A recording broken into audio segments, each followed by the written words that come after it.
वट सावित्री की संपूर्ण और भावपूर्ण कथा। बहुत समय पहले मद्र देश में राजा अश्वपति और रानी मालवी रहते थे। उनके पास सब कुछ था, लेकिन संतान नहीं थी। राजा अश्वपति ने वर्षों तक माता सावित्री की कठोर उपासना की। उनकी भक्ति से प्रसन्न होकर देवी ने उन्हें एक तेजस्वी पुत्री का वरदान दिया। देवी के आशीर्वाद से जन्मी उस कन्या का नाम रखा गया सावित्री। सावित्री बचपन से ही अत्यंत बुद्धिमान, तेजस्वी और धर्मपरायण थी। जब उनके विवाह का समय आया तो उन्होंने स्वयं सत्यवान नामक राजकुमार को अपने पति के रूप में चुना। सत्यवान गुणवान, सत्यवादी और पराक्रमी थे, परंतु एक ऋषि ने बताया कि उनकी आयु बहुत कम है और विवाह के ठीक 1 वर्ष बाद उनकी मृत्यु हो जाएगी।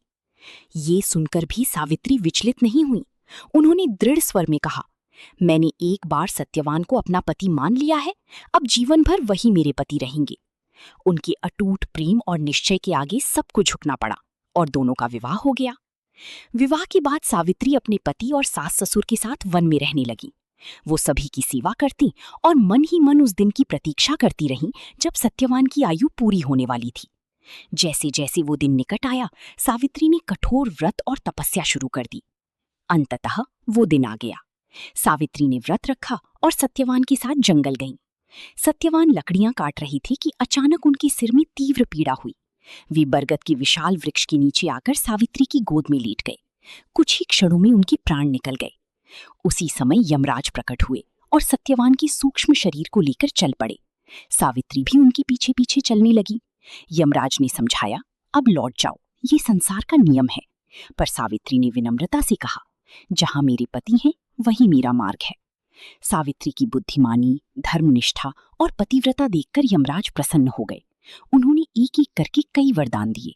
सास ससुर की दृष्टि लौट आई, उनका खोया हुआ राज्य वापस मिला और पिता को भी संतान सुख का आशीर्वाद मिला। फिर यमराज ने अंतिम वरदान मांगने को कहा। सावित्री ने कहा, मुझे सत्यवान से 100 पुत्रों का सुख प्राप्त हो। यमराज ने तुरंत तथास्तु कह दिया। तभी उन्हें स्मरण हुआ कि पति के बिना ये वरदान पूर्ण नहीं हो सकता।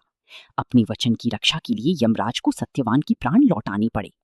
यमराज ने कहा, सावित्री, तुम्हारा प्रेम, तप और अटूट विश्वास अद्वितीय है। आज मैं सत्यवान को जीवन दान देता हूँ। सत्यवान पुनः जीवित हो उठे। उनका परिवार सुख और समृद्धि से भर गया।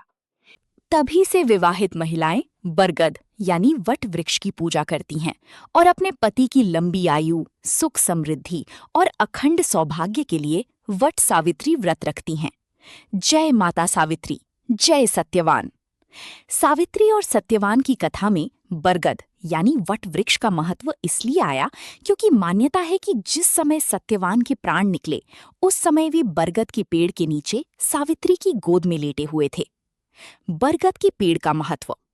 बरगद का वृक्ष हिंदू धर्म में अमरता, दीर्घायु और स्थिरता का प्रतीक माना जाता है, क्योंकि ये बहुत लंबे समय तक जीवित रहता है। इसकी जड़ें लगातार फैलती रहती हैं। ये सदैव हरा भरा रहता है। इसी कारण ये वृक्ष पति की लंबी आयु, अखंड सौभाग्य और परिवार की स्थिरता का प्रतीक बन गया।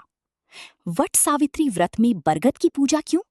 सावित्री ने अपने पति को बरगद के नीचे ही पुनः प्राप्त किया था, इसलिए विवाहित महिलाएं बरगद के वृक्ष की पूजा करती हैं, उसके चारों ओर धागा बांधती हैं और अपने पति की दीर्घायु की कामना करती हैं। आध्यात्मिक संदेश। जैसे बरगद का वृक्ष मजबूत और दीर्घजीवी होता है, वैसे ही पति पत्नी का संबंध भी अटूट, स्थिर और दीर्घायु बना रहे। यही इस व्रत का मुख्य संदेश है। जय माता सावित्री। अखंड सौभाग्य की कृपा सभी पर बनी रहे।